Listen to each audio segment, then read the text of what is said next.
सरकार इसको 12 महीना आगे बता रही है। हमारा तो एक दिन भी निकलना मुश्किल हो गया है। हमारे को बहम है, हमारा बच्चा किसी को भी ये खत्म कर सकता है। ताला कर दिया, कोई काम किया नहीं, पुरानी बिल्डिंग है वो गिरा। जाके विकास के बारे में कोई चर्चा करता है तो उसके साथ गाली गलौज करते और उनके साथ इस तरीके से पेश आते हैं जैसे कि दोबारा वो मेरे पास आए नहीं। मारपीट करवाते हैं, उनको ख़त्म करवाने की धमकियां देती थी। अपने पास हमेशा एक बंदूक रखता है और जो भी व्यक्ति जाता है वो इतना मतलब उनका खौफ है कि उनको कहता है कि ये दोबारा यदि मेरे पास आ गया तो मेरे से बुरा आदमी। एक तरफ राजस्थान सरकार है वो सरपंचों का कार्यकाल प्रशासक के तहत है जो कार्यकाल आगे बढ़ा रही है, वहीं दूसरी ओर देखा जाए तो ग्राम पंचायतों में जो ग्राम वासी की समस्या है वो उसको लेकर कई ग्रामवासी है जो लगातार विरोध प्रदर्शन भी कर रहे हैं और जिला कलेक्टर को ज्ञापन भी दे रहे हैं। उनका कहना यही है कि जो पूर्व सरपंच उनके द्वारा कई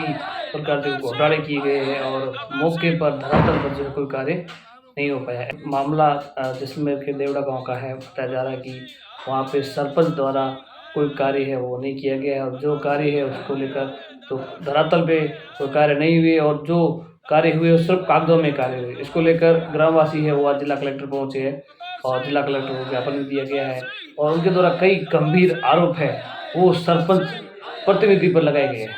उनका साफ तौर पर कहना है कि ग्राम पंचायत में कोई विकास कार्य नाम से वो जीरो है और लाइट की सुविधा देखी जाए तो वहाँ पे कोई कार्य नहीं हुआ है क्योंकि लाइट है वो गांव की लाइट है वो अपने खेतों की तरफ ले गया है, ऐसा कुछ बताया जा रहा है। और ये भी आरोप लगाया है कि अगर ज़्यादा कोई बोलता है या विरोध करता है तो उसको जो है बंदूक दिखाई जाती है, यानी कि पिस्टल की नोक पर उसे तैराया जाता है। ऐसा इसको लेकर ग्रामवासी क्या कहते हैं हमारे से। नाम बने सिंह है मेरा, उसका सरपंच का नाम है दातार सिंह।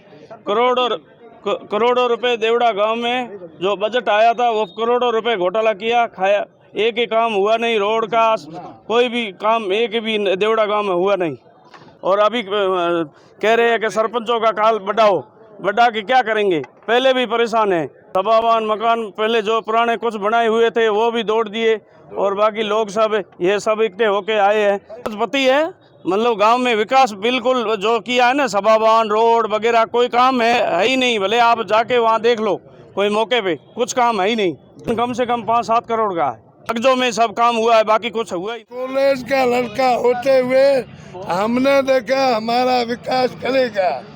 इसने हमारा ऐसा विकास किया जैसा दुनिया में ऐसा किसी ने नहीं किया, क्योंकि बने हुए क्वार्टर पुराने 40 साल के तोड़ के ये खंडे इसके आपके घर के अंदर लेके गया। शेड्यूल कास्ट का जो छात्रावास से बनी हुई थी उसके अंदर आज भी जाके देखी जाए तो उसका आपका मालिक बना हुआ है और उसके अंदर उसका कब्जा है।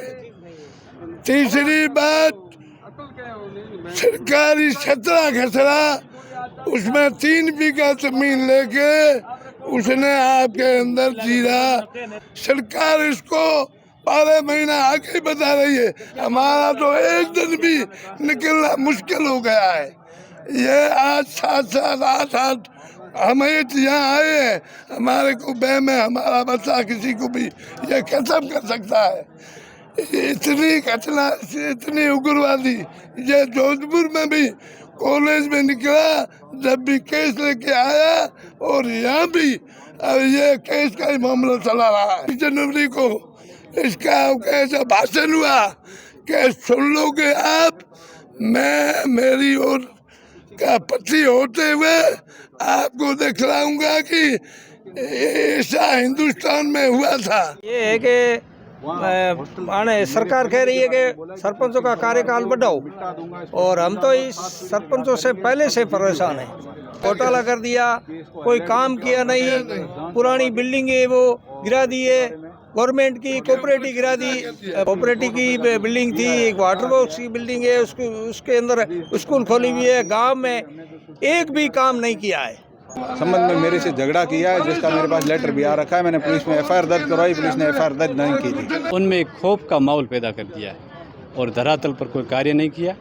और गाँव का यदि कोई भी व्यक्ति उनसे जाके विकास के बारे में कुछ चर्चा करता है तो उसके साथ गाली गलौज करते और उनके साथ इस तरीके से पेश आते हैं जैसे कि दोबारा वो मेरे पास आए नहीं, और लोगों में एक खौफ का माहौल पैदा करके और जिस प्रकार से एक तानाशाही चला रहे, इससे सारे ग्राम पंचायत देवड़ा की पब्लिक परेशान है और वो कंपनियों के साथ मिलकर ग्रामवासियों को परेशान कर रहे हैं। और जो भी व्यक्ति रोज़गार के लिए कंपनी के पास जाता है उसके साथ मारपीट करवाते हैं, उनको ख़त्म करवाने की धमकियां देते हैं और ग्राम पंचायत जो भी गाड़ियां वगैरह लगवाते हैं तो उनको भी परेशान करते हैं। तो इस प्रकार से सरपंच ने एक बहुत बड़ा खौफ पैदा कर दिया ग्राम पंचायत में। उस सब परिस्थितियों को देखते हुए सभी ग्रामवासी पूरी तरह से परेशान होकर अब यहाँ कलेक्टर महोदय के पास आए कि इन समस्याओं से हमको समाधान दिलाए। सरपंच प्रतिनिधि अपने पास हमेशा एक बंदूक रखता है और जो भी व्यक्ति जाता है वो इतना मतलब उनका खौफ है कि उनको कहता है कि ये दोबारा यदि मेरे पास आ गया तो मेरे से बुरा आदमी नहीं। इसलिए ग्रामवासी इतने खौफ से डरे हुए हैं कि उनके पास जाने से भी जो झिझकते हैं।